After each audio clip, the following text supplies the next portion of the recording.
아멘. 할렐루야. 하나님께서 이 찬양 가사 그대로 여러분 인생과 여러분 가족의 인생을 인도해 주실 것입니다. 우리의 모든 삶에 하나님의 구원의 여정 다 이루실 것입니다. 이사야 61장 하나님의 말씀. 61장. 주 여호와이시니 내게 임하셨으니 이는 여호와께서 내게 기름을 부으사 가난한 자에게 아름다운 소식을 전하게 하려 하심이라.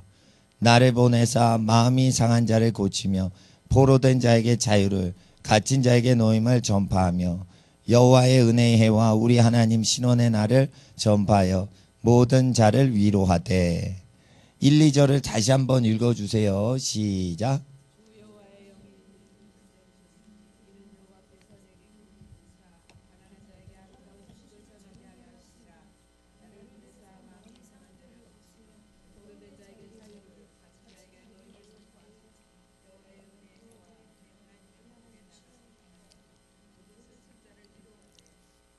예, 할렐루야.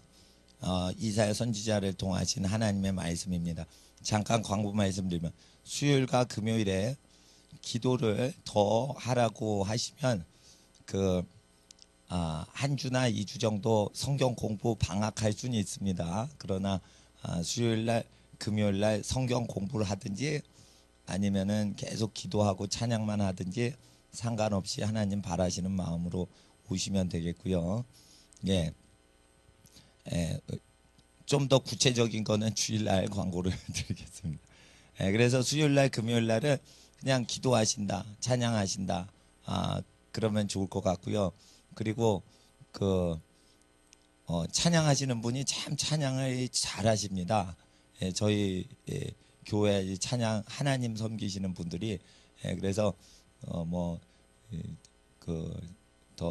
더 이렇게 하실 수 있게 하려면, 근데 이제 찬양을 오래 하면은 이 기타 잡으시는 손이 좀 힘드실 것도 같고, 그래서 한 2시간도 찬양을 하면은 인도자 2명 세우면은 이렇게 릴레이로 이렇게 하실 수도 있고, 찬양을 하나님이 굉장히 좋아하십니다. 이 찬양을 하면 하나님이 굉장히 좋아하십니다. 찬양을 할 때 하나님이 굉장히 좋아하십니다. 그래서 찬양 인도를 더 섬기고 싶다 이러시는 분은 말씀하시면, 수요일 금요일 주일이지만은 1시간 수요일 날 하는 거 2시간으로 하고 1시간씩 이렇게 배정을 해드려서 하나님 영으로 찬양 드리도록 저희가 또 드릴 수도 있고요. 그래서 찬양에 힘쓰시고, 악기 못 다루시면은 악기를 배우셔서라도 이렇게 찬양을 하시면 하나님 참 기뻐하십니다. 할렐루야. 여러분 집안에 영원히 하나님 찬양하시는 집안 되시길 주의 이름으로 축원합니다. 여러분 자손들은 영원히 하나님을 찬양하실 겁니다. 아멘. 주 여호와시니 예수님에게 임하셨습니다. 이는 여호와께서 예수님에게 기름을 부으사 가난한 자에게 아름다운 소식을 전하게 하려 하심이라. 나를 보내사, 예수님을 보내사 마음이 상한 자를 고치며 포로된 자에게 자유를, 갇힌 자에게 노임을 전파하며. 그래서 기름을 부으사, 이게 성령이 예수님한테 임하셨죠. 그러면 어떻게 되냐면 가난한 자에게 아름다운 소식인 복음이 증거됩니다. 왜 가난한 자일까요? 저는 목회를 하면서 가난한 사람이 믿음이 더 좋아서 그렇다 이렇게 합니다. 근데 가난할 때 심령이 실제 가난해지고요. 돈이 없을 때 실제 심령이 가난해지고요. 가난할 때 하나님을 찾고, 부자가 천국 가기가 굉장히 어렵다고 예수님이 얘기하신 것처럼 부자는 믿음을 크게 키우기가 어려워집니다. 이렇게 짐을 많이 들고 빨리 뛰는 100m 달리기 이기기가 점점 어려워지죠. 처음엔 운동화만 신고 뛸 때는 100m 1등 빨리 가요. 근데 짐을 자꾸만 지우면 그 선수가 잘하는 선수인데 늦게 갑니다. 이와 같이 부자가 되거나 뭔가 세상 걸 많이 가지면 믿음을 키우는 속도가 더뎌집니까? 할 때는 실제 더뎌져요. 실제. 그래서 일이 형통하게 될 때는 믿음이 성장하는 속도는 더뎌지고, 은혜를 그냥 누리고 쉬는 시간이라고 보셔야지, 짐을 내려놓고 쉬는 시간이라고 보셔야 돼요. 형통할 때는. 그러나 실제 믿음이란 것이 쭉쭉 자라고 소망이 쭉쭉 자라고 사랑이 쭉쭉 자랄 때는 세상 것이 없어질 때 그게 더 자라게 됩니다. 그래서 뭔가 여러분 삶에 없어지고 가난해질 때 그때는 성장식이요. 그리고 뭔가 잘 되고 무엇이 잘 풀리고 이럴 때는 다른 차원으로 성장하는 시즌보다는 쉬거라 이런 뜻이에요.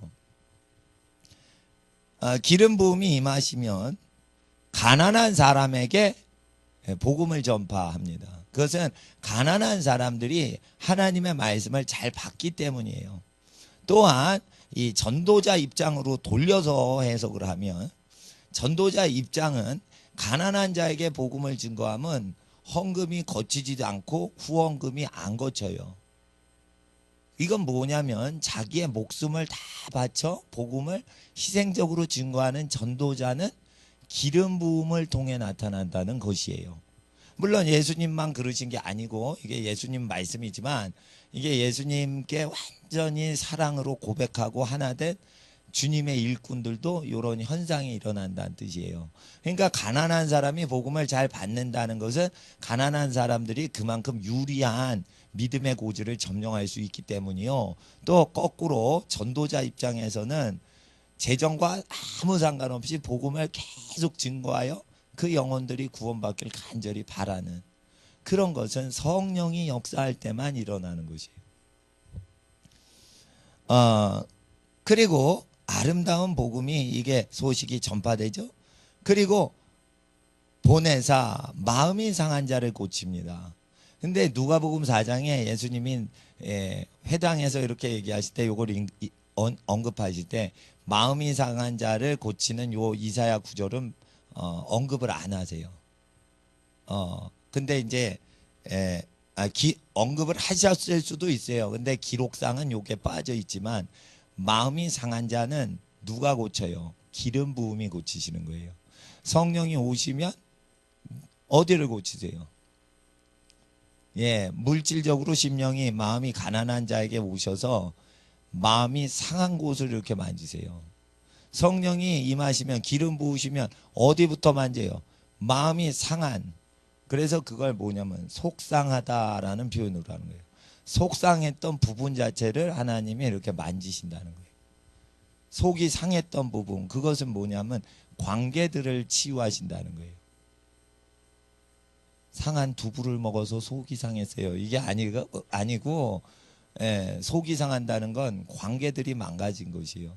그 관계란 무엇이냐면 여러분의 소중한 사람의 관계를 얘기하지 길 지나가는 사람이 함부로 행패 부리고 간 것에 대한 속상한 걸 얘기하지 않아요. 여러분 영혼에 소중했던 사람들하고 안 맞았던 것들에 대한 그 마음이 상했던 것을 고치셔서 그 관계를 고치신다고 보세요. 관계로 인한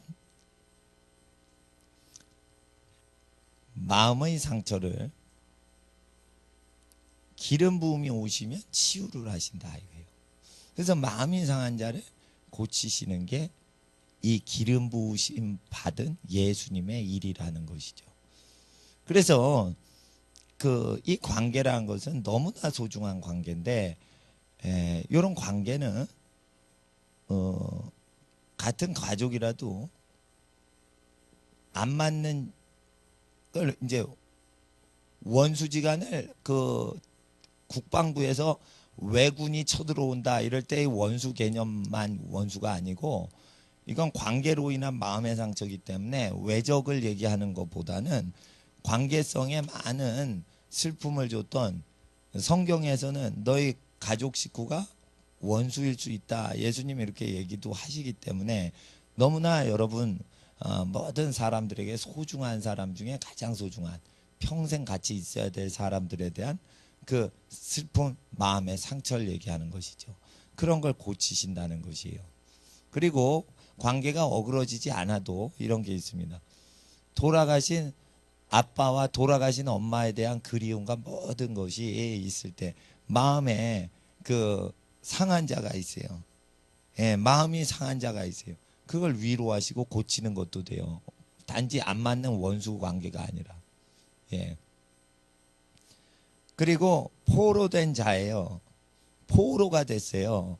포로된 자예요. 그러면 뭐냐면 이게 죄의 포로가 되고 마귀한테 포로가 되고, 포로라는 것은 이 포로가 나오고 갇힌 자가 나와요. 포로랑 갇힌 자랑은 이거 틀립니다. 포로는 사로잡혀서 적군이 지시하는 대로, 적군인 이거 대개 보면 이제 마귀를 얘기해요. 사탄이 지시하는 대로 어떻게 해요? 엎드려 이러면 엎드려야 되고, 일어나 이러면 일어나야 되는 현상이 있는 사람을 풀어낸다. 사탄에게 잡혀서 사탄한테 시키는 대로, 사탄이 시키는 대로 활동하고 생각하고 말하는 사람을 누가 해방시키신다? 기름 부음이 성령님이 해방시키신다. 근데 그 성령님은 그냥 성령님이 아니고 인간에게 기름 부으셔서 나타나시는, 인간 채널로 나타나신 성령을 얘기해요. 잘 보세요. 하나님은 모든 천지 만물에 충만하신 거예요. 근데 여기서 얘기하는 것은 예수 그리스도 주님의 몸에 통과돼서 나타나는 성령을 얘기하는 거예요. 또한 예수님의 몸인 우리 믿는 성도들과 모든 믿는 예배자들의 육체를 통해 나타나고 영혼을 통해 나타나는 성령님을 통해서만 마귀를 이기게 하시는 거예요. 마귀가 사람을 잡고 있을 때 풀어내는 거예요. 그래서 마귀가 시키는 대로 하는 증세가 끊어지게 하시는 분이 성령 하나님이시라.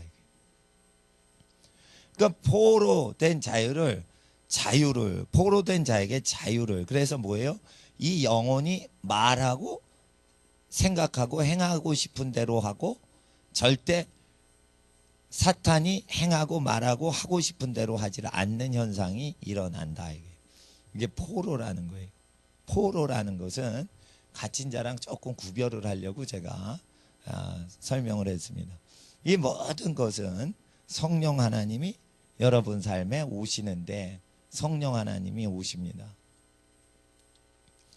예,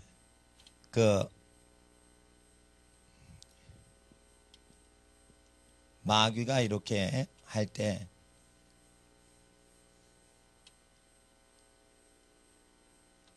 마귀가 컨트롤하는 이 보이지 않는 멍에를 깨버린다 이거예요. 성령이 오셔서.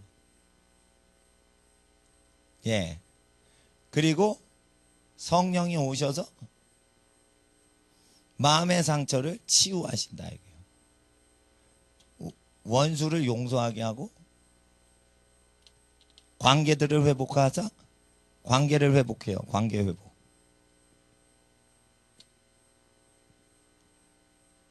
관계가 회복되고 마음의 상처가 치유되는 역사 일어납니다. 관계가 회복돼요.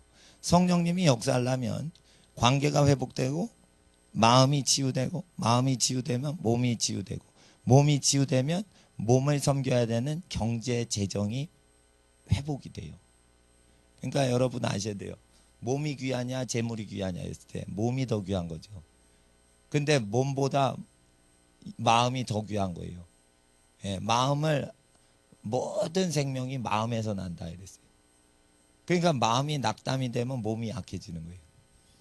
그 몸이 건강해질 수 있도록 마음이 회복되면 몸이 건강해지고, 몸이 건강해지도록 섬기기 위해서 뭐가 와야 돼요? 재물이 와야 돼요. 그거 마음껏 먹고 마음껏 입고 쉬어야 돼요. 그래서 재정이 계속 회복되는 거예요.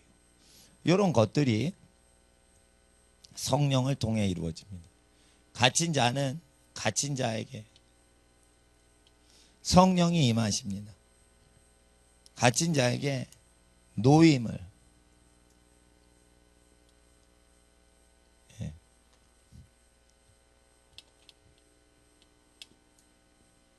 이걸 한문으로 노임 대신 해방이라고 그래요. 갇힌 자가 있는데 마귀한테 갇힌 것도 있을 수 있어서 포로하고 비슷하게 해석되지만, 이것은 뭐냐면 자기의 성 속에 갇혀 있는 자기 사고방식, 자기 세계, 자기 선입관, 자기가 벽돌을 쌓았어요. 이건 벽돌 왜 쌓냐? 함부로 고백하고 선포하고 이래서 쌓이는 거예요. 하나님이 쌓은 게 아니에요. 자꾸만 이걸 고백하고 선포한 거예요. 비뚤어진 걸. 비뚤어진 사람만 만난 거예요. 악한 사람만 만났어요. 좋은 사람을 만난 적이 없어요. 그래서 어떻게 해요? 사람들은 뭔가 방어 기제로 계속 자기 거를 쌓아 올렸단 말이에요. 왜요? 사랑을 못 받아서 이게 계속 단단한 벽돌이 되는 것이에요. 그래가지고 인생 40대를 사니까 사면이 다 이렇게 갇혀버린 거예요. 어릴 때는 이게 갇혀지질 않아요. 그래서 마음의 상처를 상대방으로부터 함부로 당하지 않을 지경까지는 인간이 성장할 때 가정 내에서 자라야지, 사회활동을 너무 자주 하면 이 성벽이 많아요. 사회활동을 많이 한다는 것은 버려진 영혼이라는 뜻이에요. 그래서 서로 안 믿는 거예요. 근데 이제 사랑을 주고받으면서 쭉 살면은 이게 다 허물어진 없는 상태에서 있기 때문에 사람이 그 사람 인간 영혼에서 뿜어 나오는 하나님의 기운이 느껴져서 사람들이 그 사람의 영혼의 덕을 기리고 그 덕을 의지해서 막 사는 현상이 있어요. 비가 없으면 웅덩이에 고여있는 물을 의지하듯이 하나님의 성령의 비를 직접 못 맞는 사람은 하나님의 성품을 사람이 맺혀져 있는 사람을 통하여 물을 얻어먹는 거예요. 근데 물을 얻어먹지 못하게 하는 것 중에 하나가 사람을 사람을 의심하고 사람을 미워하고 사람과 계속 경쟁을 해야 돼요. 경쟁을 하면 서로 돕고 사랑하는 게 없으니까 어떻게 해요? 이런 게 계속 생긴다 이거예요. 집안 식구끼리도 이런 게 계속 서로 담벼락이 있는 것이죠. 두 명이 있으면 바둑집처럼 이렇게 자꾸만 이렇게 쌓는 거예요. 그리고 여기에 살짝 열린 게 있으면 요거 갖고만 소통을 하는 거예요. 그러니까 얘기를 하는데 반찬 얘기밖에 할 얘기가 없는 거라. 어느 집은 저녁에 모여가지고 아 오늘은 김치가 맛있네, 아 오늘은 김치가 좀 쉬었네, 이러면서 그런 얘기를 쭉 하고 다 묵었나 자자 이런 집도 있다 이거예요. 그러나 그게 그만큼 말하는 건수가 통로가 없는 거죠. 그건 뭐냐면 그만큼 사람한테 마음에 상처가 있고 세상에서 시키는 대로 포로가 되었고 그리고 갇힌 자가 돼서 그 갇힌 왁구에서만 사는 것이죠. 그래서 이것을 성령님은 오셔서 해방시키사 너는 어느 성 안에만 있는 게 아니라 풀어놓아 다니게 하라. 나사로가 죽음에 묻혀 있었는데 나사로야 무덤에서 나와라 하니까 배를 동이고 나오니 풀어 다니게 하라. 이처럼 무덤에 갇힌 자, 죽음에 포로된 자를 완전히 자유케 하시는 분은 성령님이 하신다 이거예요. 성령님은 그런데 어떻게 오시냐? 오시는 방법은 찬양을 계속하다가 그 찬양이 자기 회개해야 될 그 회개해야 될 하나님께서 원하시는 회개와 연관된 어느 가사가 뜰 때 이게 딱 걸립니다. 그러면 딴 찬양을 하지 말고 그걸 계속 하나님께 고백하는 거예요. 고백을 계속 하는 거예요. 그게 그 찬양이 쭉 가다가 딱 걸리면 그걸 계속 해야 되는 거예요. 예. 그리고 찬양은 많이 하세요. 여러 곡을 하시다가 어느 게 한번 여러분 개인한테 딱 걸리면 그걸 계속 하세요. 더 할 필요가 없을 지경으로 느껴질 때까지 계속 하세요. 그러면 어떻게 하면 성령이 계속 기름처럼 계속 스며들어요. 여러분 깊은 무의식 세계 속에. 무의식 세계는 어떻게 우리가 하나님의 성령과 하나님의 말씀을 집어넣냐면 입술 고백을 하면은 입술 고백할 때는 까먹죠. 근데 그 고백했던 게 여러분 무의식 속에 들어가 있어요. 마지막 찬양은 제가 굉장히 은혜를 아까 받아서 부탁을 했어요. 좀 반복을 해달라고. 그냥 반복해 주셨는데 이게 계속 반복을 하죠. 반복을 하면 가사 1, 2절밖에 없는데 계속 반복을 하면 그게 이제 무의식 속에 내려가요. 내려가게 되면 어떻게 되냐? 내려가게 되면 어느 때 내려가요? 계속해서 혀가 그렇게 계속 작동을 하는 단계까지 계속 돌리는 것이에요. 그럼 무의식 세계에 들어가요. 그래서 의식을 못하는 상처들을 그게 치유하신단 말이에요. 의식을 못하는 무의식 세계의 상처는, 마음의 상처는요, 머리가 까먹었어요. 근데 그 들어가서 그 치유하신단 말이에요. 저희 누님은 개를, 강아지를 싫어하시고 제 여동생은 또 강아지를 무지 좋아해요.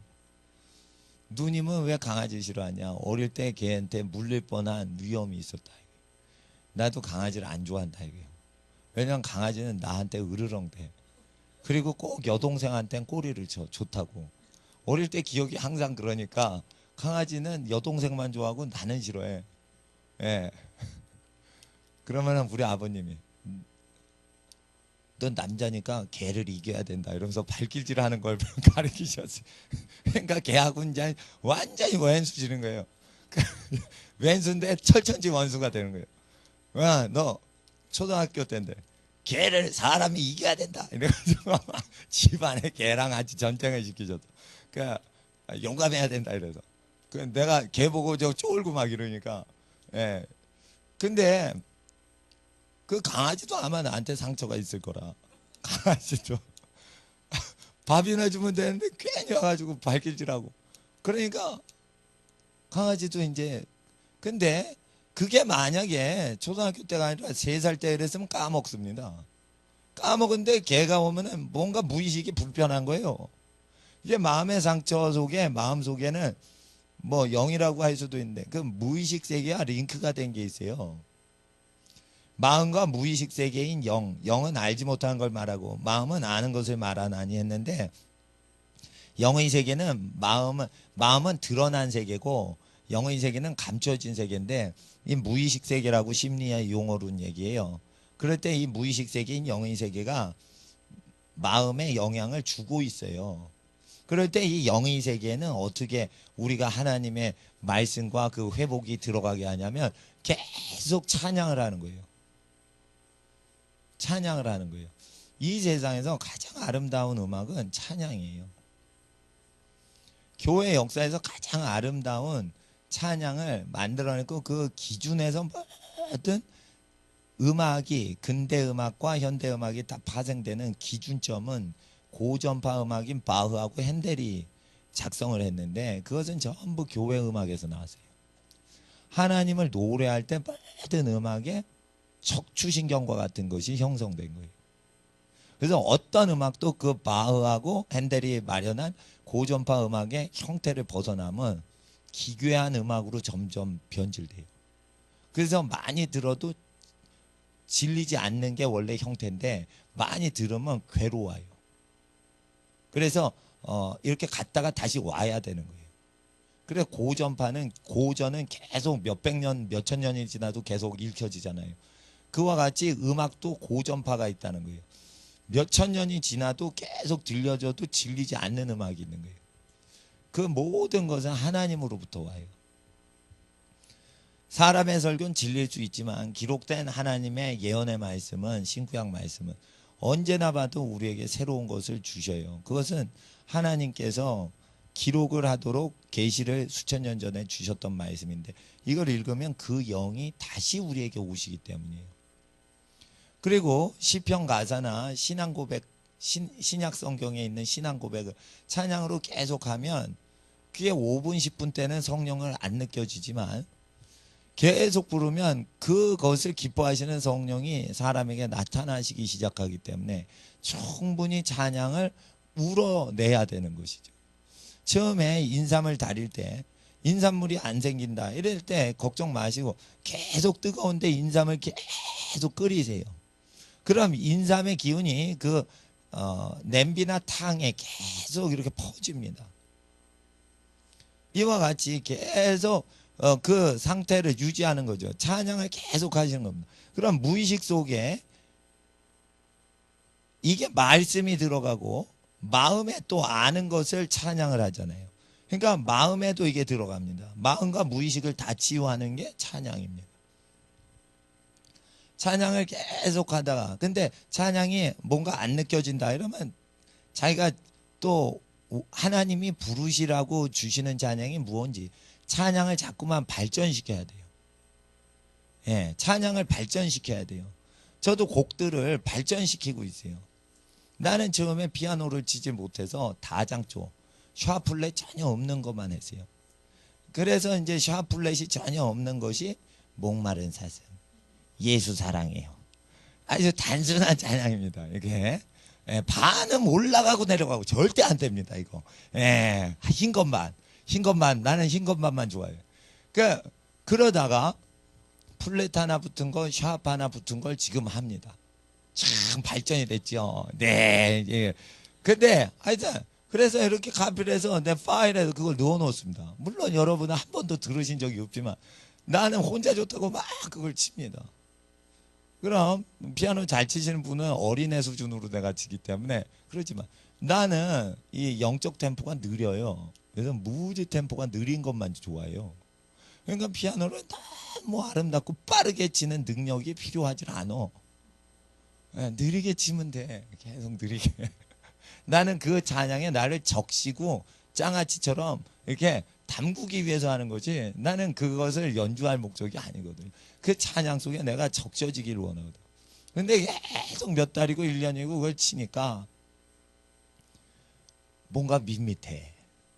그럼 뭔가 이제 샵이나 플랫 하나 붙은 거를 딱 하면 그 찬양이 나를 새롭게 하신다. 그러니까 찬양을 이게 맨날 하면은 그걸 바꾸셔야 된다. 이거 바꾸셔야 된다.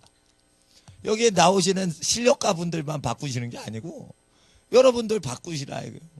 새 찬양. 예. 뭐 저기 올드 찬양도 좋고 새로 영어로 하는 찬양도 좋고 그렇다 이거요.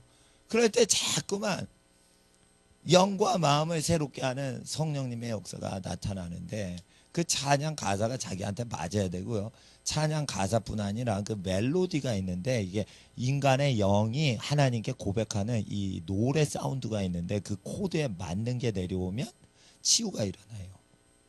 그러니까 예를 들어 잘못된 찬양 가운데 하나가 뭐냐. 이 강남 스타일의 곡조의 교회 스타일 이래가지고 이제 어느 전도사님이 교회 스타일 이런 교회가 좋아 저런 교회 나는 이런 여자가 좋아가 아니라 이런 교회가 좋아 이러면서 만들잖아요. 근데 그 작곡을 할 때 그 리듬을 성령님이 준 게 아니라서 이게 흥이 안 나요. 그래서 그 곡을 새로 받아야만 성령님이 좋아하세요. 그리고 제가 국악 찬양이 좋아요, 좋기에. 근데 가락 장단 자체가 성령님이 주신 게 아니고 구술할 때 예전에 구판에서 있던 그 리듬을 그대로 따와서 가사를 성경적으로 한 거기 때문에 국악의 리듬 자체를 계속 판배기를 이용하면은 성령님이 역사를 안 해요. 그러면 어떻게 하냐? 국악 리듬을 장구 북치는 사람이 성령 가운데 창시를 해줘야 돼요. 덩, 덕궁, 더러러러. 아니, 화도 오래돼서 나도 다 까먹었어요. 장구 치는 법.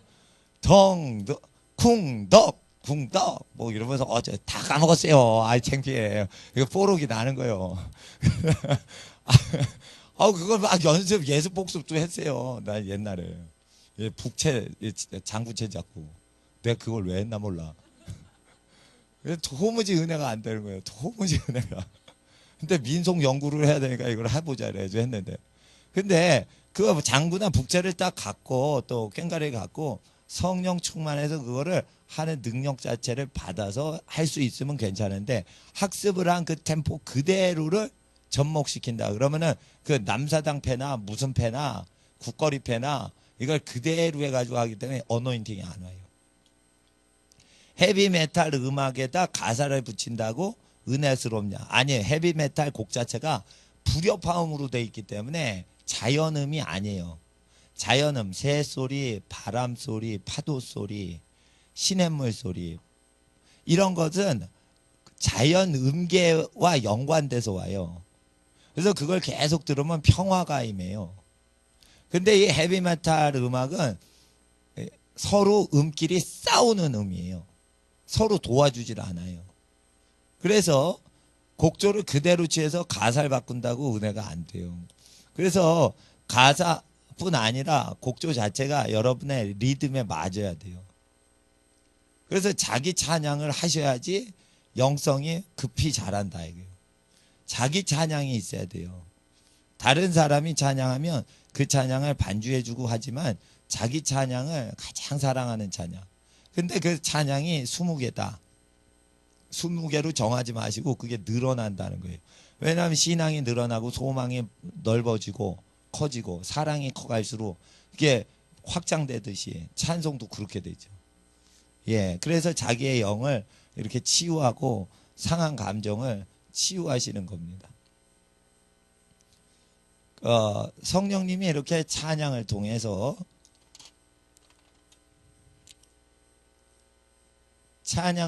우리를 고치시고 마음의 상처를 고치십니다. 그리고 이제 마태복음 18장을 통해서 마태복음 18장을 보세요.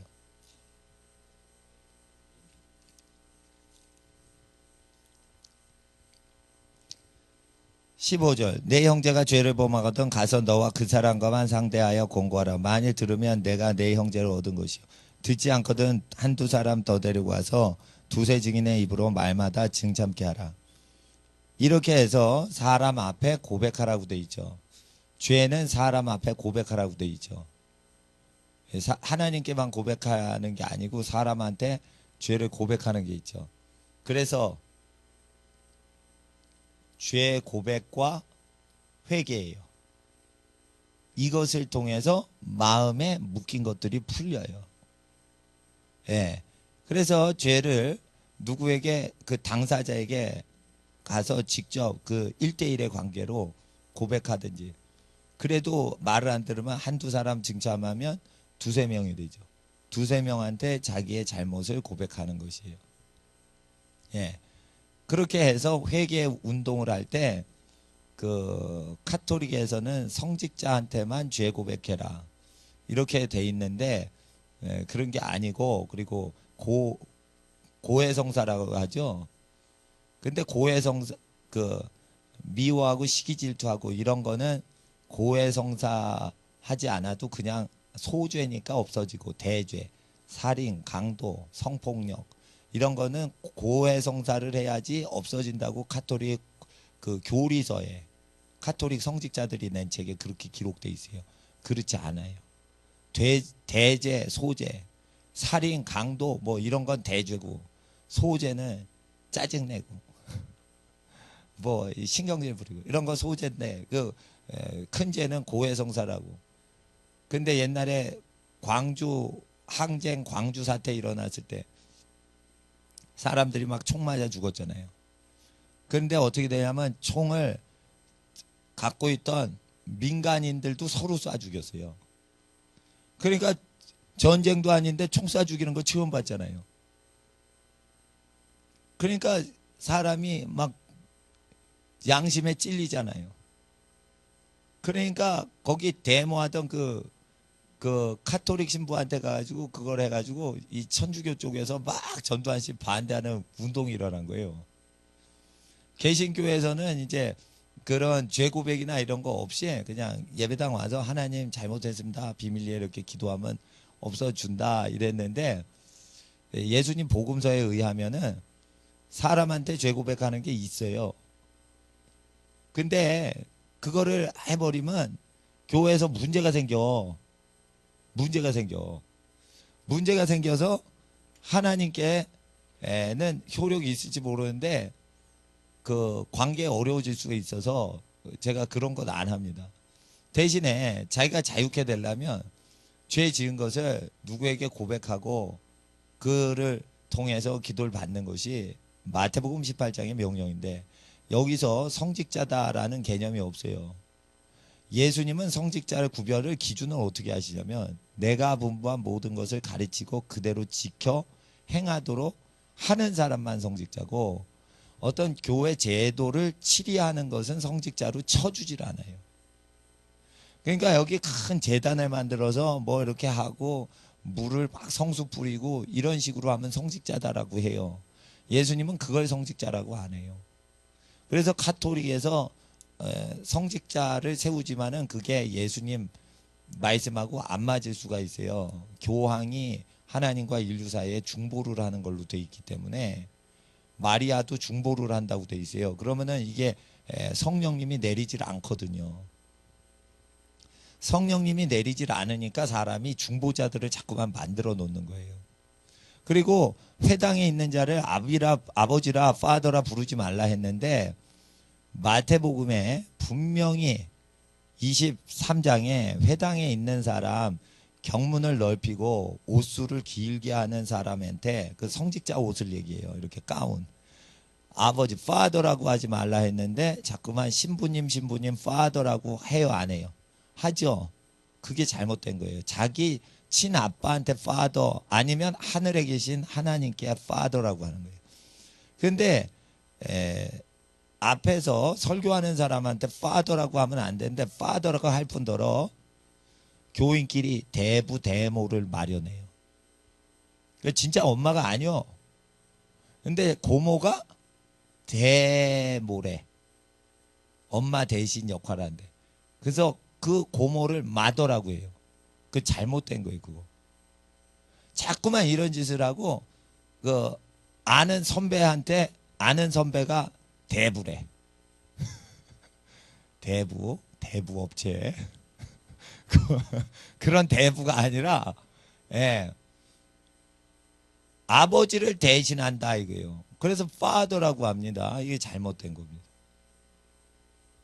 그런 걸 자꾸만 하면은 복음서의 명령을 항명을 하는 거예요. 예수님이 하지 말라 했는데 계속 하는 거예요. 그럼 뭐가 쌓여요? 죄가 쌓여서 막히는 거예요.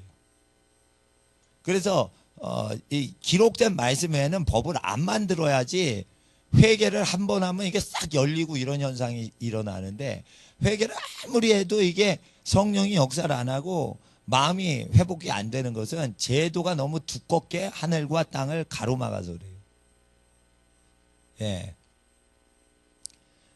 그리고 이제 뭐 높은 사람을 목사가 임명을 하거나 선거를 통해 회중이 마련을 한다고 그러는데 사람이 사람을 평가하면 정확하지 않아요. 그래서 사람을 사랑하고 교육하고 옳은 길로 가이드만 해주지 높은 사람은 그냥 자연법대로 하나님 계급장이 이렇게 주름에 이마에 생기거든요. 쭈글쭈글. 근데 이제 청년도 요즘은 쭈글쭈글해질 수 있어요. 군대 훈련소 6주만 다녀오면 쪼그리가 돼. 기름기 다 빠져서. 엄마 주시는 밥 먹으면 기름기가 탱탱해서 이게 반질반질한데 군대 가면 기름기가 없는 것만 줘요.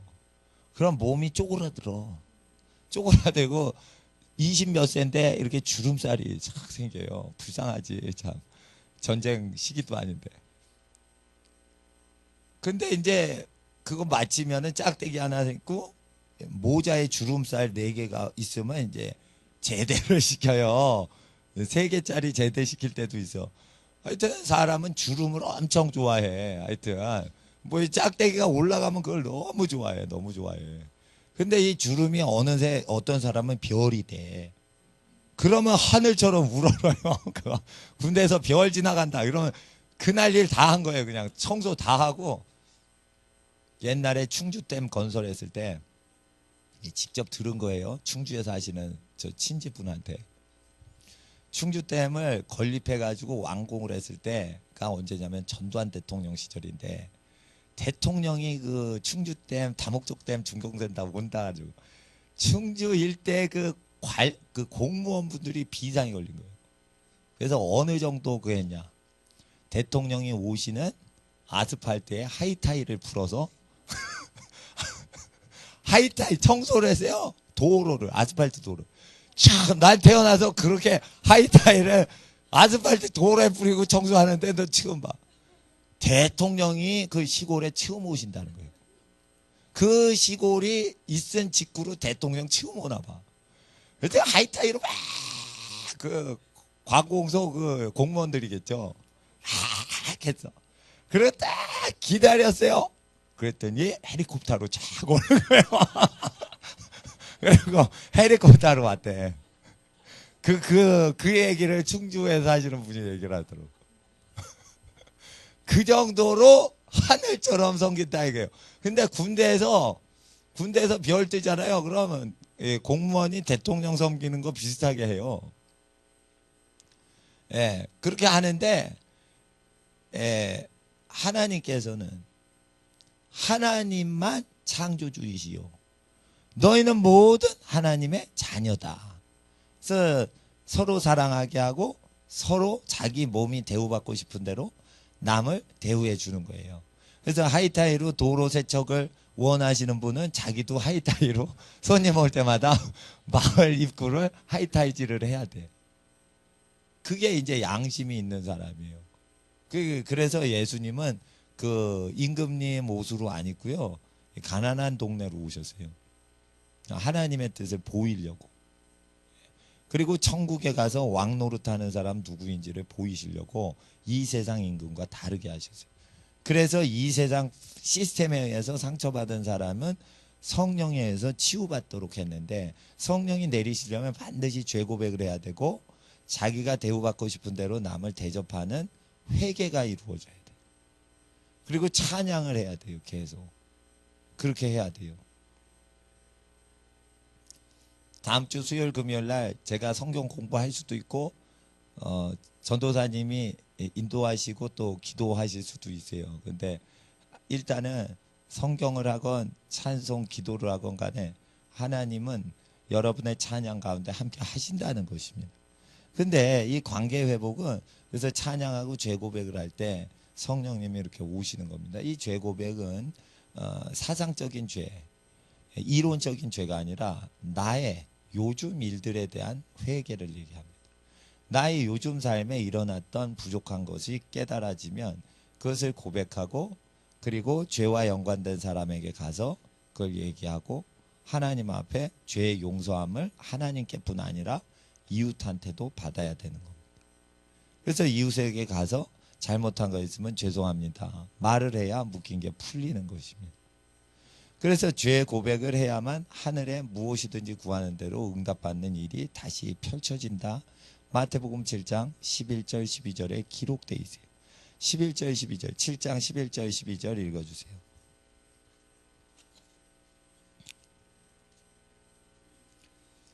마태복음 7장 11절과 12절, 이게 황금률인데 황금률은 성령이 임하시도록 하기 위한 기본 조건을 황금률이라고 해요. 그래서 제가 교회가 너무 조직이 커지면 제가 한 분 한 분 이렇게 인사드리고 인격적으로 목회하는 것이 조직으로 돌리면 이게 군대식이 되거든요. 그럼 내가 영적으로 이렇게 묶일 수가 있어요. 내 몸처럼 다른 분을 해드려야 되는데 너무 사람이 많아지면 그렇게 되니까 안 된다는 거죠. 그래서 제가 치리하고 뭐 상담하는 건 부모님한테 또는 사랑하는 분들이 중보 두세 명이 모이면 그게 된다. 그렇게 하고 제가 할 것만 이제 쭉 하는데, 이제 7장 11절 12절 펴셨으면 읽어주세요. 시작.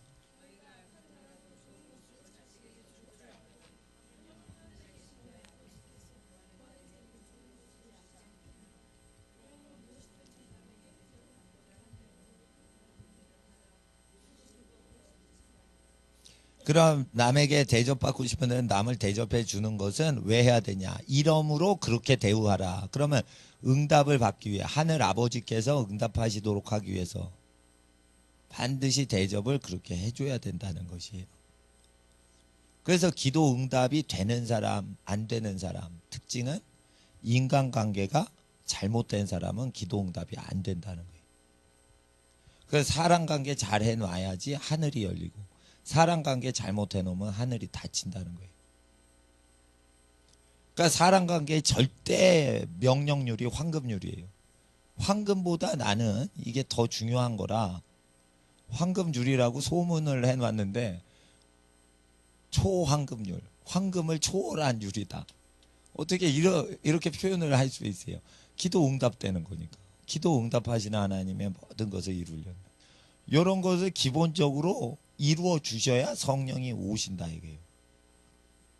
성령이 오시려면 그래서 자연인으로 하나님께 나가야지 계급을 갖고 나가면 안 되고 목사 직임을 갖고 하나님 아무개 목사입니다 이러면 안 되고 하나님 저는 누구입니다 이러면서 나가야 돼요.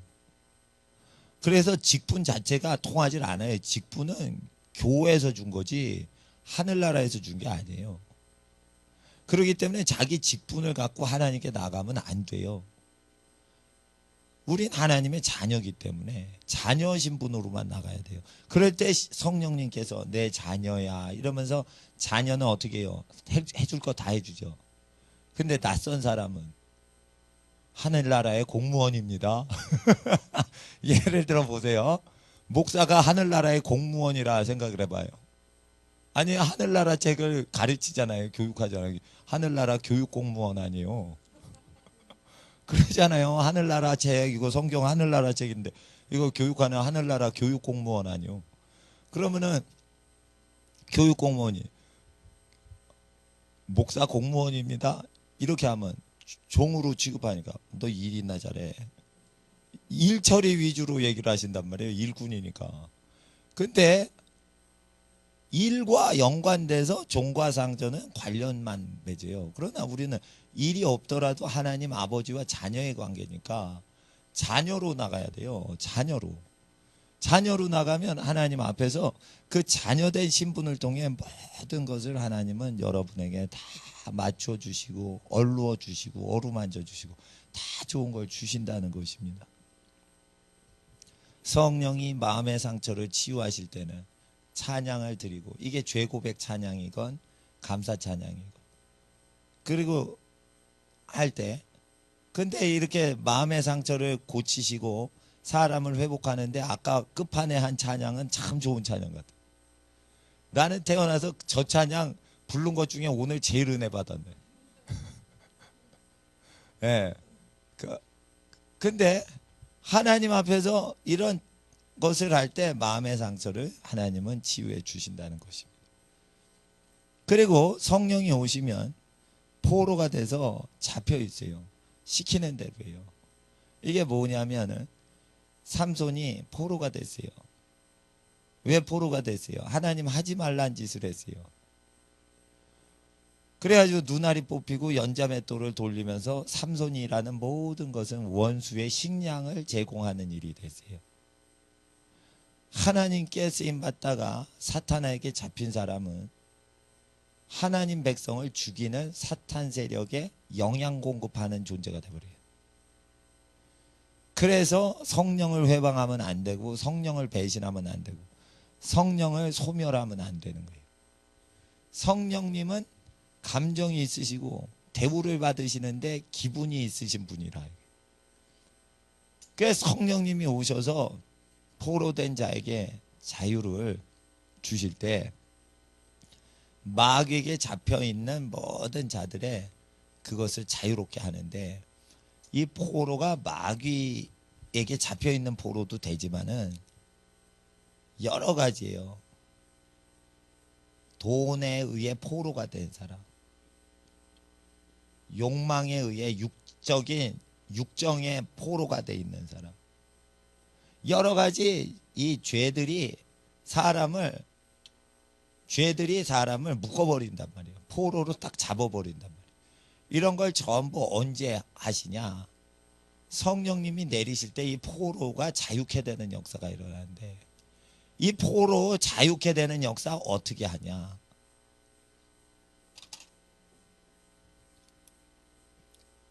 찬양을 할 때 감옥에서 바울과 실라가 찬양할 때 옥문이 열렸죠. 신분 자체도 해방이 돼요. 실제 찬양을 하면. 찬양을 계속하면 어떻게 되냐면 노예 신분에서 실제 왕족 신분으로 그 집안이 올라가요. 찬양을 계속 하시라는 거예요. 그리고 죄 고백을 할 때 포로에서 자유케 되는데 이게 왜 중요하냐? 마귀는 포로를 주관할 때 요 끈을 이 포로가 저질렀던 죄를 빌미 삼아 너 요런 죄 지었지 딱 잡고 포로를 만드는 건데 이 사람이 이런 죄를 까발렸어요. 이런 죄를 지었어요. 나는 도적놈이에요. 나는 탐심이 있는 사람이에요. 나는 교만해요. 이렇게 하죠. 제일 무서운 죄가 교만죄예요. 교만하면요, 이게 약이 없어요. 성경의 모든 죄를 다 용서해 주셨어요. 심지어 우상숭배자들도 용서하시는 게 나아요. 한 번도 용서를 안 하신 죄가 있어요. 창세기부터 계시록까지 이 죄는 한 번도 용서한 사례가 안 나와요. 교만한 경우에는 용서를 하신 게 한 번도 안 나와요. 교만하면은 이 다윗이 간음을 했는데도 용서를 받아요. 모세가 살인하고 이게 날라버렸어. 근데 나중에 회개하고 돌아와서 하나님께 쓰임 받아요. 근데 교만한 사람은 용서를 하신 적이 한 번도 없어요. 그래서 이런 교만죄, 음란죄 이런 거를 이제 죄 고백을 하면 마귀가 딱 잡고 있던 게 팍 없어지는 거예요. 잡을 게 없는 거예요. 마귀가 그 죄인을. 마귀는 그래서 제일 무서운 게 죄를 고백하고 죄를 알리는 걸 두려워한다. 자기 스스로 자백하는 걸. 도적놈인데 난 도적놈이었습니다. 나는 음란 사이트를 보던 악한 음란한 학생이었습니다. 이렇게 하면 은밀하게 음란물 중독에 걸린 학생을 딱 잡았는데 포로가 된 거예요.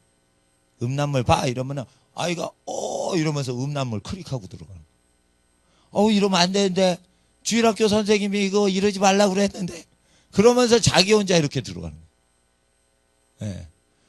그럴 때 그런 걸 고백을 해야 되는 거예요. 그러면은 이게 팍 하고 깨진단 말이에요. 사슬이 깨진단 말이에요. 그리고 이 포로 된 건 뭐냐면 돈, 욕망, 죄 이거 모든 죄는 뭐냐면 하나님과의 관계와 이웃과의 관계를 깨는 거예요. 그래서 황금률을 지키죠.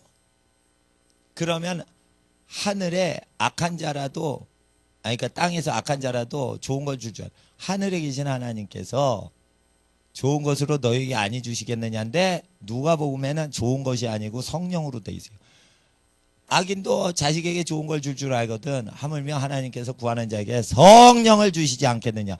누가복음엔 그렇게 직접 언급을 하셨기 때문에 성령이 오셔서 포로 된 신분을 높이시고 자유케 하시고 또한 성령이 오셔서 모든 돈과 욕망과 죄로부터 자유케 하고 귀신으로부터 자유케 하는 역사는 황금률 7장 11절과 12절의 근거로 인해 묶임이 풀린다는 것이에요. 그래서 이 모든 것은 이렇게 된다는 것이에요. 여기 말씀이 없죠. 말씀이 이거예요. 이거 황금률. 그거 7장 12절이잖아요. 11절 12절.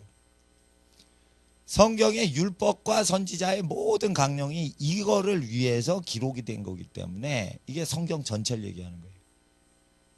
사람이 그렇게 되죠. 하나님 가장 사랑하고 이웃을 자기가 대접받고 싶은 방식대로 대접해 주면 거기서 다 완성이 되는 거예요. 하나님 가장 사랑하는 게 첫째 계명이고 첫째 계명이 됐다고 시작이 됐지만 제일 중요한 것으로 완성이 된 게 아니에요. 완성은 화장을 해야 돼. 집이 건축이 완공될. 그와 같이 이웃을 자기 몸처럼 대접해줘야 나머지가 완성이 되는 거예요. 율법과 선지자. 물론 하나님 제일 좋아하는 게 제일 중요한 거예요. 그러나 그것으로는 완성이 다 안 된다. 그래서 이런 세 가지 루트를 통해 포로 생활에서 자유케 된다. 그리고 성령이 임하시면 갇힌 자들을 해방시키시죠. 자기 사고관에 묶여있죠. 자기 아집대로 묶여있죠. 그 왜 아집대로 묶여있을까? 그 아집을 의지해서 살아왔기 때문에 그 아집이 없으면 죽어요. 다음 달에 살아갈 기력이 없는 거예요. 그래서 그 고백을 했던 것과 그 자기의 성을 사면에 벽돌을 쌓아서 고립시키는 것은 자기가 그것을 예전에 의지해서 살아왔기 때문에 그게 의지가 되는 거예요. 그렇게 될 때 하나님께서 지경을 넓히시고 새 것을 주실 때 자기 세계관을 확장시켜야 돼요. 그럴 때 갇힌 자가 해방을 받을 때 어떻게 해방받냐? 이것은 갇힌 자가 해방받을 때 성도의 교제를 통해서 돼요. 성도라는 것은 교회 교인과의 교제를 얘기하지 않고 의를 위하여 핍박을 당하는 사람과 거룩히 사는 사람과 애매히 고난당하되 하나님을 기쁘시게 섬기는, 굉장히 의 때문에 고생스럽고 의인은 고난이 많다 이랬는데, 그런 사람과의 교제를 통해서만 사람의 영혼이 회복돼요. 목회자도 마찬가지예요. 목회자도 마찬가지인 거예요. 그래서 자기보다 더 믿음의 진보를 이루는 사람과 더 사랑에 헌신을 하는 자와 의를 위해 더 고난당하는 자들의 삶을 통해서 우리는 계속 양육을 받을 필요가 있지요. 그럴 때 그들이 찬양하는 게 그 찬양 가사가 그대로 가사, 그 삶이 될 때 그 찬양이 우리를 새롭게 하고, 그리고 자기보다 더 거룩한 사람들이 사는 걸 볼 때 죄를 고백하게 되고요. 그리고 온갖 죄를 어떻게 지냐면 계급이 있어서 남을 자기 몸처럼 대접을 못 해주는 거예요, 사실. 계급이 있기 때문에, 조직 계급이 있기 때문에 그래요. 예. 그래서 일단은 섬김을 받으려면 자연법인 나이가 연장자인 것으로 해서 해야지, 그 자연법이 맞지. 나이가 20살인데 40대를 계급으로 치리한다 이러면은 그게 하나님 보시기에 아름답질 않아요. 그래서 60대 장성이 50대 후반 장성이 참모총장 되면은 다 사표 쓰는 이유가, 그렇게 해야 자연법 양심에 맞기 때문이에요. 육군사관학교 선배가 쫄병이 됐어, 후배가 참모총장이 됐어, 이러면은 그게 안 맞는 거예요, 사실. 물론 대통령은 자기 측근이니까 젊은 사람 참모총장, 국방부 장관 시켜. 그러나 국방부 장관이 젊은 사람이 되면 늙은 선배가 부하가 되면 안 되니까 늙은 선배 다 잘라버리는 거죠. 그거 왜 그래요? 박해서 자르는 게 아니라 미안해서 자르는 거예요. 어르신이 밑에 계시면 안 되거든. 그런 거예요. 예. 그러니까 찬양, 죄 고백, 황금률이라 이거예요. 그렇게 되면 갇힌 자에게 노임을, 해방을 하나님은 주신다 이거예요. 예. 그래서 우리가 찬양을 하는데 이거는 이제 신앙생활, 교회 생활이죠. 그리고 이제 죄 고백은 무엇이면 자기의 삶에서 관계를 얘기해요. 관계에 어떻게 잘못한 거에 대해서 그 관계, 그 죄 고백을 어떤 사람 지하철에서 전도하면서, 나는 원래 도적놈이었습니다. 근데 예수 믿고 지금 구원을 받았습니다. 여러분도 예수 믿으면 아무 전도에 도움 안 되는 거예요. 그러면 전도 받는 지하철 시민이 도적놈들은 다 예수 믿나 보다 이렇게 알잖아요. 그러니까 그런 거는 죄 고백을 공개 죄 고백해야지 우리에게 자유 주신다. 그건 이기적으로 고백하는 거예요. 복음 전도가 대개 고백을 해야지. 누가 아유.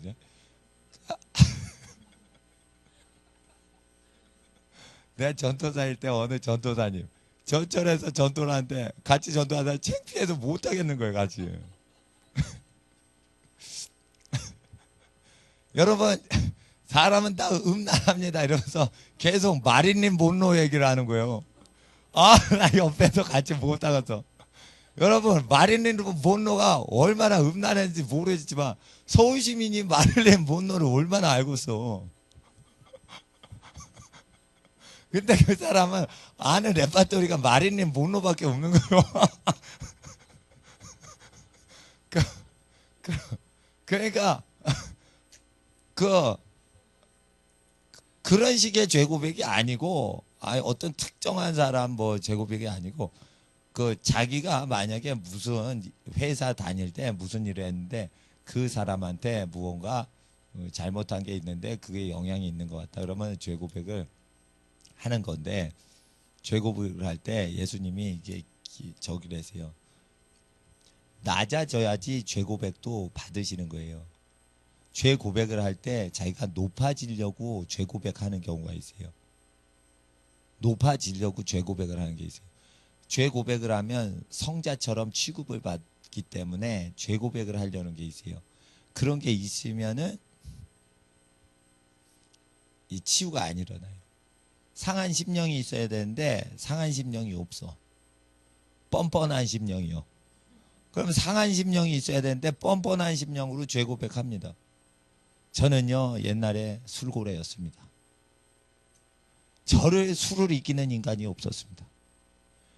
그렇게 술을 먹다가 하나님의 은혜를 받아서 새술인 성령에 취했습니다. 예를 들어 이게 하는데 그 술 취하는 죄에 대해서 슬퍼하는 게 없이 그거를 통해서 이제 자기가 잘 나가던 사업가였는데 술을 하면은 사업가들이 이기질 못했다. 그래서 이 저기 술 체력이 센 거에 대해서 막 얘기를 한다 이거예요. 그 자기 자랑이지 그게 그에 회개하는 게 아니거든요. 나는 막 맥주 한 박스 먹어도 끄떡이 안 합니다. 예.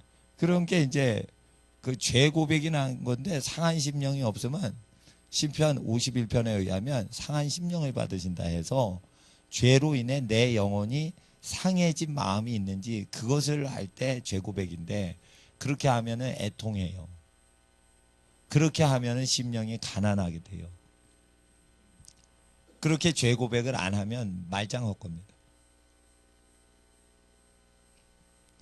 옛날에 어느 지방 도시에 바람 폈던 어느 남자인데 부인이 하도 해결 안 해서 서울로 보냈어요.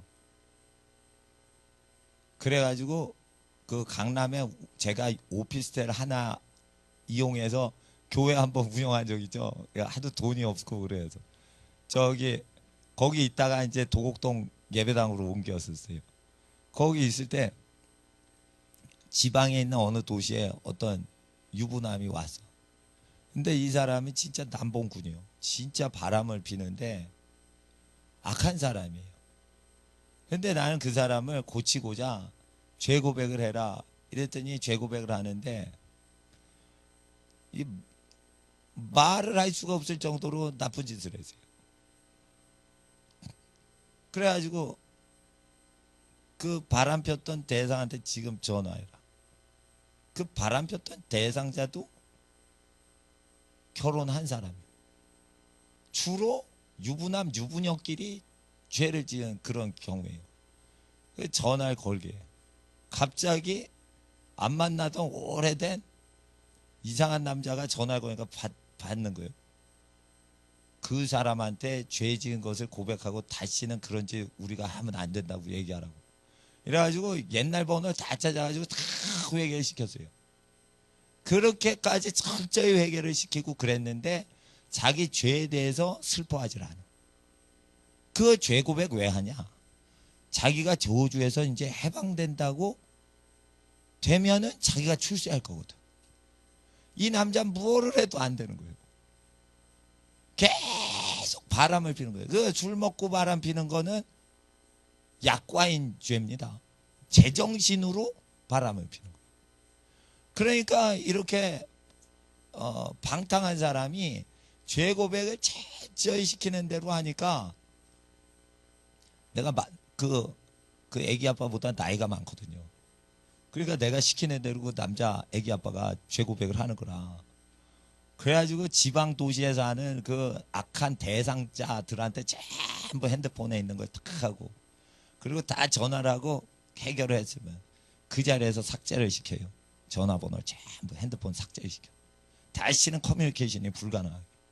이렇게 그럴 때 삭제를 했는지 안 했는지 하여튼 막 내가 그걸 다 했어요. 그리고 또 전화가 오면은 그거를 다 알고 그게 안 되면 전화번호를 바꿔버리라고. 그렇게 했는데 결국은 자기가 하나님의 형상으로 회복돼서 높아지려고 그걸 한 거지. 죄를 슬퍼하고 마음을 찢는 게 아니에요. 결국은 뭐냐면은 망가지더라고. 결국은 하나님이 버리더라고. 나중에 수년 후에 이게 들으니까 그러니까 하나님이 회개의 영을 부으사 사람이 죄를 회개하는 것이지 사람이 아무리 죄를 꼬치꼬치하고 어린애 밥 먹이듯이 너 어떻게 유치원 가라 뭐 이러면서 다 하듯이 이런 식으로 해도 죄악을 좋아하고 선한 것을 멀리 하려고 하는 그 기질 자체를 내려놓지 않으니까 죄 고백도 자기의 신분 상승을 위해서 하는 거예요. 그럼 하나님이 그 죄 고백 받아요? 안 받지. 하나님 앞에서 그래서 우리는 그 죄를 슬퍼하고 고통스러워하는, 술을 먹을 때 옛날엔 즐거웠는데 술을 먹으니까 고통이 느껴진 거예요. 똑같은 오비 맥주인데 왜 이렇게 슬픈지. 옛날엔 기분이 좋게 맥주를 마셨는데 소주를 옛날에 진로 소주를 열심히 퍼 마셨는데 왜 이렇게 소주가 쓴지 똑같은 술이라 이거예요. 죄에 대해서 반응하는 태도에 의해서 똑같은 술인데 쓰고 달고가 결정되는 겁니다. 똑같은 액체 마시는 소주인데 왜 이렇게 다르게 통증과 기쁨이 교차되냐. 그것은 죄에 대한 태도에 의해서 결정되는 겁니다. 그래서 이 죄 고백은 시편 51편의 태도처럼 해야지만 그 죄 고백을 받으시는데, 시편 50편은 밧세바와 동침한 이후에 나단 선지자가 와서 다윗을 야단칠 때 다윗이 눈물을 뿌리면서 회개할 때 기도했던 것을 왕이니까 서기관이 그걸 다 왕이 기도하는 걸 적어가지고 그게 성경이 됐어요. 대단한 거죠. 그러니까 회개를 어떻게 하는지를 그대로 하는 본이 된 거예요. 그래서 하나님 앞에서 갇힌 자를 해방시키고 포로를 자유케, 마음이 상한 자를 고치시는 겁니다. 자, 그래서 여러분이 삶에서 죄에 대해서 민감할 필요가 있되 죄 자체를 싫어하셔야 돼요. 예. 그리고 황금줄은 뭐냐면 사랑 관계죠. 사랑 관계 정확히 안 하면 하늘에 계신 분이 응답을 안 하시기 때문에 황금률을 그대로 해야 되고, 그래서 교회에 저는 이제 목회자와 교사의 직분을 해서 이제 목사라고 해요. 목자와 교사를 합한 게 목사인데, 근데 이제 목양은 어떻게 하라고 되어 있냐면 각 집안의 어른이 자손을 다스리게 하라. 자녀들과 손자가 있는 자는 할아버지나 아버님, 할머니, 어머님을 잘 공경하도록 해라. 이것이 하나님이 기뻐 받으시는 것이다. 그래서 저는 별도의 조직을 안 만들고 별도의 조직을 조직 활성화시키는 게 없어요. 내가 볼 때. 그 혈연 단체로 그냥 하는 거고, 다른 사람은 어떻게 사랑하냐. 한 영혼이 한 영혼을 잘해주는 거고, 거기에 어떤 계급을 넣지 않아요. 그렇게 되는 겁니다. 그리고 저는 맡겨진 성경 교육하는 직무에 충실하는 겁니다. 그렇게 되는 거죠. 그리고 가끔가다 선지자가 오면 선지자가 사역하게 하고, 사도가 오면 또 선교지에 있던 사도가 사역하게 하는데, 사도 중에 이런 분이 있어요. 부자이시고 사장님 하시고 회장님이신데 사도인 분이 있어요. 왜 그러냐. 선교지에서는 선교사로 비자가 안 나오니까 사업을 합니다. 사업을 하다가 하나님이 돈의 부요함을 주셔서 부자가 돼서 그 선교사님이 선교지에 있는 사람을 다 먹일 정도의 재정이 와요. 그렇게 되면은 비싼 비행기를 버스 타듯이 타고 다녀요. 그렇게 부요함이 오면 갑자기 부요해지지 이렇게 차곡차곡 부자가 되는 게 아니거든요. 근데 이제 제가 목회를 하다 보니까 그 아주 부요하게 사시는 선교사님을 선교사님이다 이래가지고 우리 교회에서 가난하신 분들 헌금으로 모시려고 하니 격이 안 맞는 거라. 그래서 부요한 것을 누리지 않으시고 고전적으로 선교사 하시는 분만 이제 사도입니다 이러고 이제 주로 초청을 하려고 그래요. 물론 우리 교회에서 초청 안 하는 분들도 사도가 있을 거예요. 그러나 이제 사도행전적으로 고전적으로 사역을 하시는 사도만 현대적인 사도로 제가 인정을 해야 가난한 분들에게 복음이 증거되는데 유효하지 않을까 이런 생각이 들어서 그런 겁니다. 그러니까 어떤 선교사님 나한테 좀 서운해 하실 수 있어요. 예. 그러나 이제 저는 목회하는 방침이 있기 때문에 부자인데 선지자 할 수 있어요. 부자인데 재벌 총수인데 선지자가 나오기는 거의 어렵지만 부자가 선지자 될 수도 있지만 부자가 선지자 되는 경우는 성경이 없어요. 그러니까 보통 성직자가 잘 살아봤자 중산층 정도 살면 잘 사는 거예요. 중산층 정도 살면 잘 사는 거예요, 목사님이.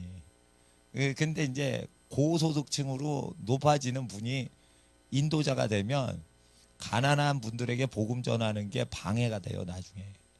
예, 그래서 성직자 분들은 고소득층 비슷하게 살질 않아야 예수님 배신 안 하게 되니까, 또 가난한 자들에게 그 희망이 되니까 그렇게 됩니다. 하나님께서는 말세에 이와 같이 역사를 하십니다. 이사야 61장 다시 보세요.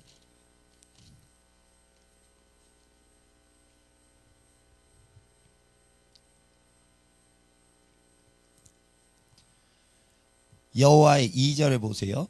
여호와의 은혜해와 우리 하나님의 신원의 날을 전파하여 모든 슬픈 자를 위로하되. 그래서 슬픔이 있는 곳에 하나님께서 위로를 주시는데 두 가지예요. 은혜를 주세요. 그리고 원수를 갚으시는 신원하는 게 있어요. 그래서 위로하신다 돼 있어요. 근데 이제 은혜는 이 은혜는 1년 내내 주시고 보복하고 원수는 하루, 신원의 날이라고 해요. 그러니까 하나님은 은혜는 장구하게 주시고 심판은 하루치루 심판을 끝내시려고 하는 하나님의 속성을, 성품, 사랑, 그걸 우리에게 나타내시죠. 그래서 하나님은 은혜도 주시고 심판도 하세요. 그런데 누가복음에는 심판의 날이 없어요. 누가복음 4장을 보세요. 이제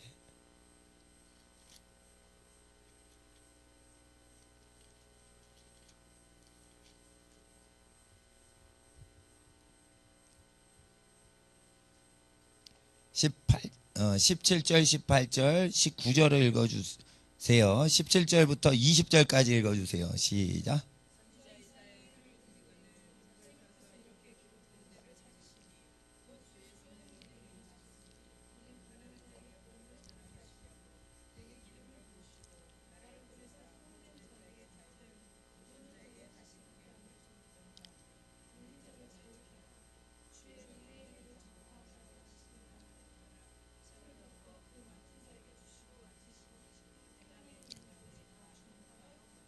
그때 19절에 은혜의 해는 있죠. 근데 신원의 날이 없죠.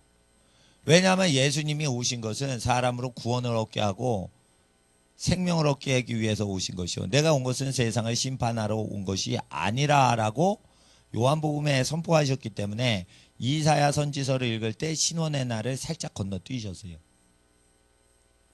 그럼 성경을 살짝 한 단어를 건너뛰어도 돼요? 그 되는 거예요. 왜냐하면 신원의 날은 재림하셔서 심판의 날에 그때 심판하시는 거기 때문에 초림 때는 은혜를 주시고 재림하실 때는 심판을 주시기 때문에 초림하셨을 때 재림 거를 얘기를 안 하셔요. 그리고 지금은 은혜 받을 때요, 구원을 얻을 때이기 때문에 예수님이 때에 따라서 이렇게 성경을 가르치시죠. 그럴 때 사람들이 그 서툰 실력으로 성경을 자꾸만 이렇게 조작을 해요. 예수님도 은혜의 해를 언급하시고 신원의 해는 건너뛰셨어. 나도 건너뛸 거야. 좋은 구절은 먹고 싫은 구절 건너뛰어. 좋은 구절 먹고 싫은 구절 건너뛰어. 이렇게 하는 게 큐티예요. 그게 이제 예수님 흉내를 낸다고 하는데, 예수님은 건너뛰는 거에 대해서는 사역을 할 때 건너뛰지만 것을 가능하게 할 때는 그 말씀을 다 지켜 훈련을 받은 이후에 그걸 건너뛰고 다른 사람한테 때 맞춰서 예언하는 것이지, 기록된 말씀을 자기가 다 훈련받고 체험하도록 하기 위해서 주신 거기 때문에 기록된 말씀을 사사로이 건너뛰면 안 되는 거예요. 왜냐하면 기록된 말씀을 사사로이 건너뛰면 책망하는 건 다 피해가고 칭찬만 계속 받아버리면 사람이 반드시 성경을 편식을 하면 교만하게 됩니다. 교만죄가 오면은 눈이 가려져서 망하는 날을 모릅니다. 그렇기 때문에 심판에 대해서, 죄에 대하여, 의에 대하여, 심판에 대하여 성령이 오시면 세상을 책망하시리라 할 때, 책망을 받기 위해서 우리가 해야 되는 것은 설교가 아니라 쭉 읽어 내려가는 겁니다. 예수님은 회당에서 설교를 하기 위해서 한 단어를 건너뛰은 것이에요. 예언자로서. 그런데 우리가 성경을 읽을 때는 우리가 그대로 받기 위해서는 그냥 읽어야 됩니다. 그대로 읽어야 되는 거예요.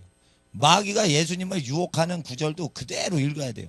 아, 이거 마귀가 등장하네. 어우, 건너뛰자. 이게 아니에요. 그대로 읽어야 돼요. 세례 요한을 헤로디아의 딸이 이상한 짓 해가지고 그 헤로디아가 목을 베죠. 아우, 끔찍해라. 근데 그거 그대로 읽습니다. 왜 그러냐? 사탄은 선지자를 죽이고 싶어 한다는 거예요. 그래서 그걸 그대로 읽어야 돼요. 이세벨이 거짓 선지자를 엘리야가 다 물리친 걸 알고 무당들이 없어졌어요. 이세벨이 기분이 나빠졌어요. 무당들이 없어지니까 기분이 나쁜 거예요. 군인을 풀어서 엘리야를 죽이려고. 그럴 때 엘리야가 막 도망가면서 군인이 잡으러 오니까 좀 웃겨. 거짓 선지자한테는 그 맞서가지고 1대 850명을 이겼는데 권력자가 군대를 동원해서 막 이렇게 할 것 같으니까 피합니다. 그리고 로뎀나무 아래 누워서 아유, 내 팔자가, 내 신세가 참 힘듭니다. 하나님 나를 걷어가 주소서. 그랬더니 이제 하나님 새 힘을 주셔서 40일 주야 뛰었는지 걸었는지 하여튼 호렙산으로 가서 동굴에서 하나님 만납니다. 왜 세상 무당들과 악한 권력자들은 선지자를 죽이려고 할까요? 그것은 선지자가 있으면은 무당과 악인이 통치하는 게 불가능하기 때문입니다. 선지자가 계속 엘리야 아저씨 옷 한 벌인데 무슨 힘이 있겠어요. 돈도 없는데. 근데 말씀의 능력은 그렇게 힘이 있는 거예요. 옳은 말씀을 자꾸만 증거하는 어떤 가난뱅이가 있으면 마귀의 나라는 너무너무 타격을 받는 거예요. 그래서 마귀가 부자 권력자 죽이기보다 가난한 선지자를 더 죽이려고 하는 거예요. 그래서 목회자를 비방하고 목회자를 욕할 때 그 목회자가 선지자적인 부르심이 있고 의인으로서 하나님 앞에 살아가면 그것을 그 목회자나 설교자를 욕하는 걸 들으면 안 되는 거예요. 오히려 그걸 방어해주고 막아줘야 되는 거예요. 예. 세상을 따라가지 않고 좁은 길 가는 분을 누가 욕한다 그러면은 그거를 저는 변호해줘요.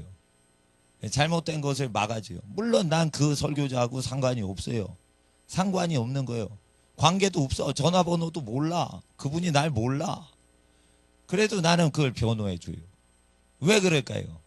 그걸 변호해줘야 전화번호 서로 몰라도 변호를 해줘야 하나님 앞에서 하나님 일이 되고 마귀 일이 브레이크가 걸리기 때문에. 그래서 내가 아는 사람만 변호해 주는 게 아니고 그 사람 하는 일이 공적으로 의인의 일을 한다면 내가 모르는 사람도 그것을 보호해 줘야 되는 것이에요. 그래서 우리는 우리 교회, 우리 교단 이런 거를 자랑하면 안 되고 예수 그리스도 주님의 일을 지금 하고 있는 분인지 그걸 봐야 되는 거예요. 하나님 앞에서 예수님은 말씀을 건너뛰고 편식하신 게 아니고 그때는 심판의 때가 아니고 공생애를 이제 막 시작하실 때예요. 그럴 때 어떻게 해요? 은혜의 해를 전파하시는 거예요. 그리고 심판에 대해서는 몇 달 전에 세례 요한이 열심히 전했어요. 그래서 심판에 대해서 세례 요한이 열매 못 맺는 나무는 도끼가 찍어버려서 불 속에 던지움을 받으리라 이러면서 막 심판에 대해서 한참 설교를 몇 달 전까지 했기 때문에 예수님은 딱 나타나서 신원의 날에 대해서 얘기보다 은혜의 해를 전파하셨어요. 그렇게 되는 겁니다. 예, 그 예언적으로 하는 거죠. 그래서 때에 맞춰서 말씀을 전하는 겁니다. 때에 맞춰서 말씀을 전하는 것 말씀도요. 그거 마찬가지입니다. 자기의 영혼이 하나님을 찬양하는 것이요. 또 자기가 죄를 지은 게 있으면 죄를 고백하는 것이요. 황금률을 그대로 지켰나 보는 것이죠. 예. 근데 여러분은 생각해 보십시오. 여러분 가족한테 잘하나? 여러분 소중한 여러분 가족한테 잘하나? 아니면 가족이 만만하니까 함부로 하나? 그걸 잘 보십시오. 황금률을 잘 보셔야 돼요. 가족이 자기를 사랑해야 행복한 거지. 길 가는 사람이 자기를 잘해줬어. 그거 중요한 거 아닙니다. 길 가는 사람 잘해준 건 여러분이 공무집행을 잘했기 때문에 잘해줬을 뿐이에요. 조건 없이 잘해준 게 아니에요. 조건을 걸고서 잘해줘. 기도하고 설교를 열심히 하니까 목사님을 좋아하는 거지. 공무집행의 근거에서 공적인 사역을 통해서 사랑받는 거지. 사적인 사랑인 조건 없이 사랑하는 것은 이건 다른 것이에요. 근데 여러분 가족이요. 여러분을 조건 없이 사랑하는다. 그리고 조건 없이 사랑해 주기를 기다리고 있어요. 그럴 때 그것을 잘 맞춰줘야 되는데 그걸 잘 헤아리지 못하는 경우가 다반사예요. 왜? 우리 인생은 조건을 바라고 우리 사랑을 필요로 하는 사람한테 너무 묶여 있어요. 너무 묶여 있어요. 여러분이 조건을 걸고서 내가 공적인 일을 이걸 잘해야 돼. 그래야지 돼. 그렇지만 조건 없는 사랑 관계는 허술할 수가 있어요. 이런 것들에 대해서 우리가 돌이켜야 돼요. 이것은 사람의 영광을 우리가 취하기 때문이에요. 우리가 사람에게 의지해서 살기 때문이에요. 그래서 하나님 말씀이 맞아요. 지극히 작은 사람한테 할 수 있으면 그 사람은 무조건적인 사랑을 베푸는 것이다. 지극히 작은 사람한테 잘하는 것이면 그 사람은 조건을 전혀 보지 않고 사람을 대하는 사람이다. 그래서 그런 사람이 천국에 크고 지극히 큰 사람한테 잘하면 조건을 다 따지고 잘해주는 거예요. 이런 게 있습니다. 교회 헌금이 모였을 때 대형 교회가 잘못해요. 운영을 어느 교회가. 그래서 가난한 사람에게 나눠주자. 그렇게 됐을 때 두 가지 파가 또 나뉩니다. 우리 교회 재산 쌓는 거 그만하고 가난한 사람 좀 나눠주자. 이렇게 된 건 좋은데 가난한 사람을 도와줄 때 너무너무 극빈자만을 골라서 도와줘야 된다. 이렇게 얘기하는 것 자체가 돈을 소중히 여기기 때문에 그런 말이 나옵니다. 우리 교회는 진짜 극빈자만 도와줘야 됩니다. 이건 뭐냐면 헌금을요 너무 귀히 여기는 거예요.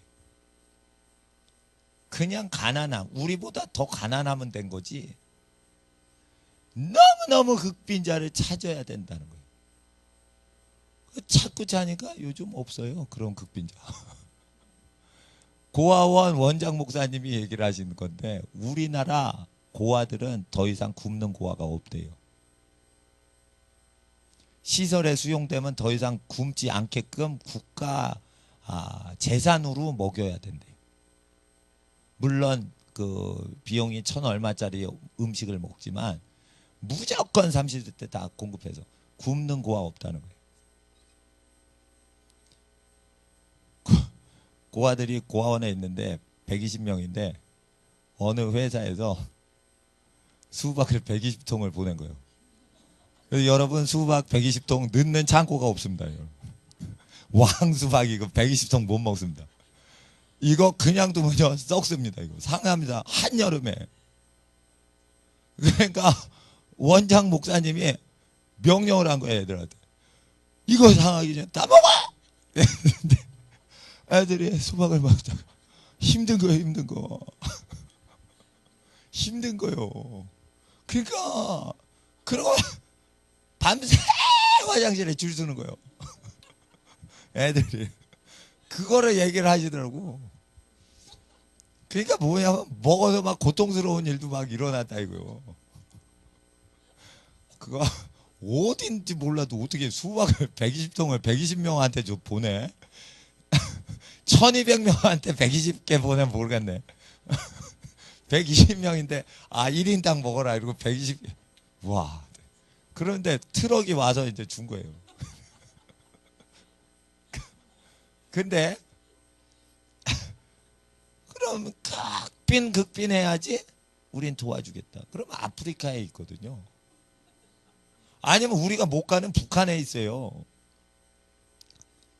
그만큼 우리의 헌금은 귀하게 여기고 있는 거예요. 그럴 때 이제 보통 보면은 자기 자식이 굶는다 그러면은 아주 극빈하게 가난하지 않도 먹이잖아요. 그런 마음이 있어야지 굉장히 거룩한 겁니다. 그래서 하나님 앞에 굉장히 극빈자를 돕는 것 같은데 사실은 그게 어느 경우에는 돈을 너무 소중히 여기다 보니까 하나님 자녀보다 하나님께 바쳐진 예물을 더 귀히 여기는 경우에 우리가 눈이 가리워서 잘못 살 수가 있어요. 교회 운영 그렇게 할 수가 있어요. 그래서 가난한 사람을 도우려고 막 전 세계를 돌아다니는 그런 짓을 하기보다 모세의 율법에 너희 성에 가난한 자가 있거든 도우라 성물로. 그럼 너희 도시 안에 가난한 사람 도우면 된 거지. 우리가 비행기 타고 24시간 건너 아프리카 가서 도우라고 돼 있질 않아요. 그리고 도리어 아프리카 가는 선교사한테는 전대 돈을 갖고 가면 안 돼라고 명령하셨어요. 그러니까 아프리카 기아를 돕는 것 자체가 얼마나 비성경적이냐 이거예요. 아프리카 사람을 도울 때는 아프리카 믿는 사람이 재산을 나누도록 전파만 하면 되지. 한국 사람이 그걸 갖다 주죠. 돈을. 그럼 아프리카 사람은 아프리카인을 멸시하고 한국인을 의지해서 살아요. 그리고 돈만 밝혀요. 그게 다 선교지 타락시키는 거예요. 선교지 타락시키는 원인을 미리 하시고 미리 처방책으로 선교사는 돈을 갖고 가면 안 된다. 너희들은 퍼주고 나눠주고 먹이는 걸 좋아하니까 악한 사람이 너희를 노리고 잡아먹을 거다. 그러니 너희는 너희를 반기는 사람이 돈 때문에 반기는 줄 모르고 선교사야 너는 너를 사랑하고 그리스도를 사랑해서 사람이 사방에서 오는 줄 알지. 사실은 네가 한국에서 가져간 돈 때문에 너에게 사방으로 그 극빈자들이 오고 있는 거야. 복음 때문에 와야 돼. 그러면은 복음을 증거해서 값없이 증거해서 현지인들이 자기 소유를 나누게 하여 그들끼리 돕도록 가르쳐야지 이방인이 도우면 안 된다 이거예요. 그러니까 내가 생각을 할 때 아프리카 기아를 돕자 유니세프에서 하는 거 보면 참 가증스럽습니다. 유엔 기구인데 유엔 기구의 다른 무역 대표부나 자유무역 기구를 보면 부자 국가가 전 세계를 다 잡아먹도록 자유무역 협정을 유엔에서 추진해서 대기업이 가난한 농민들 다 망하게 하면서 뒤로 호박씨 까느라고 유니세프에서 한 달에 3,000원씩 주세요. 호박씨 깐다 이거요. 이걸 유엔 대표부에 있던 어느 관리가 얘기를 한 거예요. 내가 얘기한 거 아니고 유엔 직원 전문 교수가 얘기를 한 거라 이게. 자유무역 협정이다 뭐다 할 때 이게 공정하게 협정이 되는 게 아니고 다국적 기업이 아프리카 국가 들어가서요 그 모든 농작물을 다 독점을 해버리는 거예요. 그럼 아프리카 농민들이요 다 미국의 다국적 회사에 종살이를 하는 거예요. 그 이디오피아에 만약 커피 농장 예를 들어 커피 만드는 네슬레가 가가지고 다 먹어버리면 전 국민이 자국 기업의 종이 아니고 외국 기업의 종이 되는 거예요. 예, 그런 거에 이제 무역 기구를 통해 아주 경제를 초토화시키는 일을 유엔이 허락해요. 왜? 유엔은 허수아비거든. 강대국의 돈으로 운영되는 게 유엔이거든요. 유엔 사무총장도 강대국에서 허락해야지 되는 거예요. 반기문 사무총장 강대국이 원해서 된 거예요. 우리나라 원해서 저 사무총장 된 게 아니에요. 그렇게 하면서 뒤로는 유니세프다 이래서 한 달에 동전을 모아서 잔돈 모아서 주세요. 근데 그런 건 아니거든요. 그거는 잘 사는 국가에서 하는 게 아니고 현지인끼리 나누면 충분하거든요. 현지인끼리. 예. 그래서 모세율법에는 같은 성읍에서 그걸 하라. 그런 가난한 도시에서 가난한 사람 도우니까 이질적이질 않죠. 그러니까 뭐 성교 비리도 안 나지. 그렇게 되는 거예요.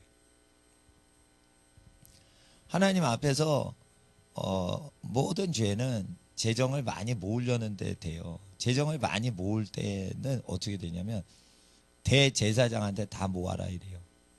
대제사장은 예수님이죠. 근데 예수님이 민수기에 헌금 먹을 때는 대제사장한테 바치는 게 아니고 제사장한테 바치고 제사장은 대제사장한테 11조를 바쳐라 이렇게 돼 있어요. 그러면 어떻게 되냐? 하나님께 다 바쳐서 10만 명이 11조를 어떤 당회장한테 다 맡기는 게 아니고 자기가 기도하고 성경 교육시키는 성직자가 있으면 자기가 상대할 수 있는 어느 몸을 뛰어서 하는 그 규모가 있어요. 최대 규모가 1000부장까지 카운트되고 10,000부장이 없는 것은 10,000부장 이상 조직 관리하지 말라는 뜻이 있는 거예요. 그럼 사람이 조직학을 공부하면 1000명 이상 관리를 개인이 못하게 돼 있어요. 1000명 이상 자기가 사랑해서 관리를 1000명을 못 넘긴다는 뜻이에요. 여러분이 아무리 사랑을 해도 1000명을 다 사랑해서 10,000명까지 도달 안 된다는 거예요. 실제 해보면. 아, 영업사원 그런 사람이 있던데 그건 사랑해서가 아니라 계약을 그렇게 했다는 거지. 보험 계약을 10,000명 이상 체결했다는 거지 개인적으로 계속 사랑하고 이런 게 아니에요. 아기를 명란젓 낳듯이 몇만 마리를 새끼를 그런 낳게 하나님이 사람 창조 그렇게 하시지. 그럼 왜 한 배에 아기를 한 명씩 낳고 쌍둥이 낳을까? 평생 낳아도 10명 열 몇 명 낳고 20명 낳으면 기네스북에 오를 정도로 땡이면 지금 전 세계 기네스북에 오른 사람이 있어요. 23명 4명 낳았어요. 한 아빠와 엄마가 시작해가지고 신혼 때부터 쫙 낳는데 20 몇 명 낳았어. 그게 알칸소 미국 알칸소 지역에서 있어요. 우리나라는 13명인가 그래요. 시골에. 예. 근데 이제 그런데 왜 그렇게 낳게 하실까? 그것은 사랑은 독점을 해야 되고 사랑은 많이 나눌 수가 없는 속성을 갖고 있어요. 사랑은 독점적인 거예요. 사랑이 다른 데로 가죠. 그럼 질투를 느끼는 거예요. 자 보세요. 아기가 서너 명만 돼도 막내 아기 태어나죠. 그러면은 셋째나 둘째가 질투를 해요. 엄마 사랑을 깐난 아기가 뺏어간단 말이에요. 그러니까 괴로워해요. 아, 그 조그만 것들이 괴로워합니다. 괴로워합니다. 나는 뭐야? 엄마 왜 없어? 엄마 어디 갔어? 그거 질투하고 괴로워하는 거예요. 그 조그만 것들이. 엄마 어디 갔어? 심각합니다. 그런데 어떻게 인간이 명란젓처럼 수만 마리를 아기를 낳을 수가 있겠어? 사랑은 그렇게 하나님의 사랑은 독점적이라 하나님의 형상인 인간은 명태처럼 명란젓을 낳는 게 아니요. 명란. 예? 예. 명란젓 있잖아요. 세보진 않았어요, 내가. 와, 애기들 많이 명란젓 그게 뭐냐면 젖을 담근 아니 명란으로 저기 젓갈을 만든 거 아니에요. 예, 명태알 갖고.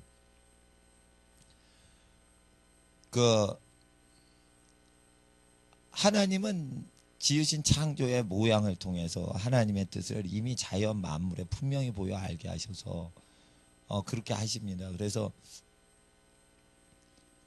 우리가 살아가는 법은 조직 집단을 의지해서 살아가는 법을 사회에서 배웠으나 이제는 한 사람 한 사람을 each other, love each other 그런 1대1로 사랑하는 법을 배우는 겁니다. 1대1로. 예, 1대1로 사랑하는 것입니다. 그러려면 1대1의 사랑은 반드시 무슨 직함이나 계급 없이 사람을 자기 인격적으로 잘해드리는 겁니다. 예. 예를 들어 이제 제가 5시 반에 영어를 해요. 저 봄방학을 다음 주나 다다음 주에 하면은 영어를 쉴 수도 있고 수요일 금요일 잠깐 성경 공부 봄방학 할 수도 있지만은 할 때 나는 어린이가 많이 모이면 즐거워하고 조금 모이면 싫어하고 이러지는 않습니다. 왜냐하면 어린이 한 명 한 명이 배우도록 하기 위해서 하는 거니까 숫자가 많은 걸 뭐 원하는 게 아니에요. 그건 집단을 원하는 거지. 집단 자체를 잘 되게 할 때는 숫자가 많이 모이면 좋아해요. 근데 나는 한 명 한 명이 배우면 되니까. 그리고 못 오시는 분은 인터넷 보고 이렇게 따라하면 돼요. 예. It will be done. It will be done. Just as you believe it would. 될지어다 너희 믿는 대로 되리라고 생각하는 대로 이런 뜻이. 그러면은 이것을 계속 가르칠 때 이게 사람이 많이 오면 기분이 좋을 거 아니에요? 근데 그게 아니라 개인이 공부하도록 하기 위해서 이걸 하는 것이요. 개인이 내가 이걸 외치면 내게 복이니 이걸 하늘 뿐인 겁니다. 그리고 어딜 가든지 성경을 함께 암송을 해 놓으면 이게 평생을 갑니다. 예, 전 세계 어딜 가든지 평생 갑니다. 예, 그래서 우리는 교회 잘 되기 위해서 성경 공부하는 거 아니고 교회 모임 활성화를 위해 성경 가르치면 모임이 활성화되지 않을까? 이런 짓거리를 난 안 합니다. 모임을 활성화할 목적으로 하는 게 아니라 이 말씀 자체를 섬기기 위해서만 하는 겁니다. 예, 그래서 나 공부 가르칩니다 합니다 이러고 그 시간에 한두 명 와도 하는 거예요. 개척을 처음에 했는데요. 수요 예배를 오늘 수요일이잖아요. 수요 예배를 딱 하는데 한 명도 안 와요. 저 안산에서 10년 전에 개척할 때 한 명도 안 와. 그래서 속으로 어떻게 하냐면 다행이다. 한 명이 와봐요. 그 썰렁함. 한 명이 와서 딱 와서 처음에 딱 앉을 때는 다른 교인 오겠지 이러고 딱 와서 앉아 있는 거예요. 근데 아무도 안 오거든. 교인이 없기 때문에. 그 비밀을 모르고 지금 와서 앉아 있는 거예요. 그럴 때 주여 제발 2명 이상 오게 해주소서 위로가 되게. 그거 한 명만 뜨고 와요. 아우 그 사람만 보고 계속 민망스러워. 그걸 여기 계속 발붙였다가는 탈출도 못하겠다 이래가지고 초반에 탈출하자 이래가지고 다음 주에 아예 안 오죠. 내가 그걸 다 겪어봤잖아. 1000명 목회하는 것보다 빵명인 교회에서 그거 세우는 게 1000배 어렵습니다. 나는 1000명 목회 안 해봤어도 1000명 목회는 그게 저절로 굴러가요. 100명 목회도 어느 정도 저절로 굴러가요. 근데 이게 빵명인 데서 5명 늘리기 진짜 어렵습니다. 진짜 어렵습니다. 해보신 분은 아는데 그 구경한 사람 몰라요. 그래서 1000명 목회하시는 분은 그 목사님은 도와드릴 건덕지가 없는 거예요. 필요 없어요. 안 도와드려도 돼요.